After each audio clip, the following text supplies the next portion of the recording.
Senator Ludlam.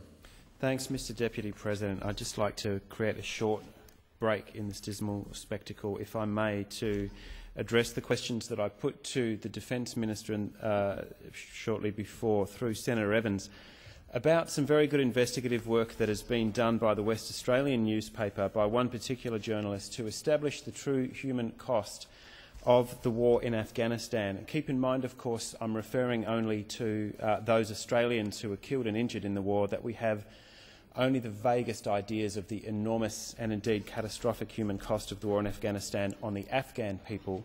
But it surprised me, and I think it should be quite chilling for all members of this chamber to realise that we only have a very poor idea of the cost to Australian service personnel. The fact that the government's publicly stated figure of personnel wounded in Afghanistan stands at about 184, but the true number of personnel who have been paid out on their compensation claims and acknowledged to be wounded, and as Senator Evans correctly pointed out, in the category of injured, is more than 5 times greater. The cost to Australian men and women from being sent into this war zone is more than 5 times greater than the Australian public realise, and I think that is something that we need to sit up and take notice of.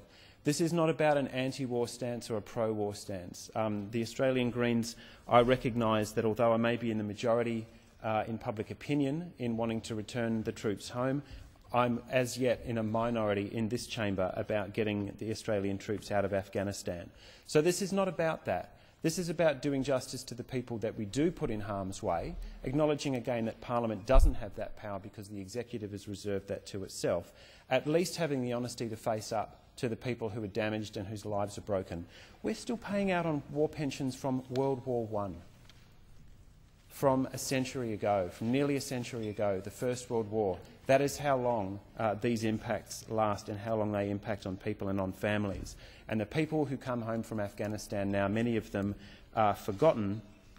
I think they deserve better, and they deserve acknowledgement by this chamber and acknowledgement by the people of Australia, if they're there, to not fall on the definition of whether they were diagnosed with an injury at the time or whether it was diagnosed on their return to Australia, if the number is more than 5 times greater. I appreciated that the Minister has accepted and undertaken to review the way that we report on wounding and injury statistics in Afghanistan, and I think that should happen as soon as possible so that it doesn't fall to journalists submitting freedom of information requests for this information to come to light. Mr Deputy President, the other issue that I put to the Minister through Senator Evans was that of reporting of gender disaggregated data so that we know when it's women who are killed or injured, because we've discovered that we don't know at the moment that that is not reported. And I wanted to raise something that the Minister and the Chamber might not have been aware of, that in 2000 the UN Security Council unanimously adopted Security Council Resolution 1325 on women, peace and security, and that has direct relevance and bearing on the question I put to the Minister this afternoon.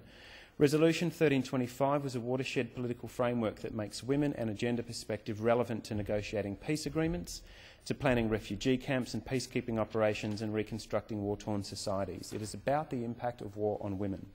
It makes the pursuit of gender equality relevant to every single Security Council action, ranging from mine clearance to elections to security sector reform.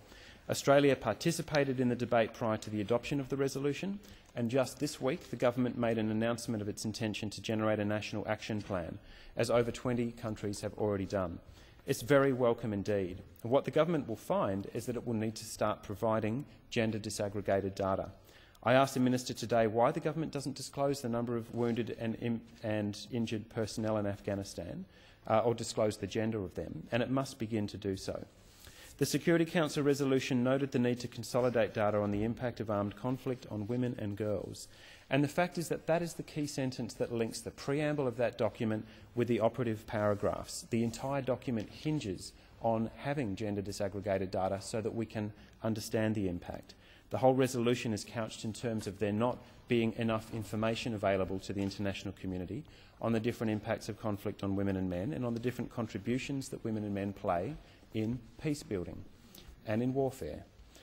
That's why the government must alter its information recording and disclosure habits, and I was pleased again that Senator Evans indicated that the government would at least consider that this afternoon when it comes to disaggregating data by gender.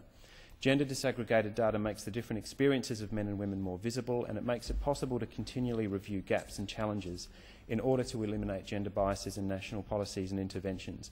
If we are to come to grips with the horror that has been unleashed in Afghanistan, in all of our names, even though the Parliament wasn't able to take a vote on that matter, at least let us know what's occurring. Order. Senator Ludlam, your time has expired.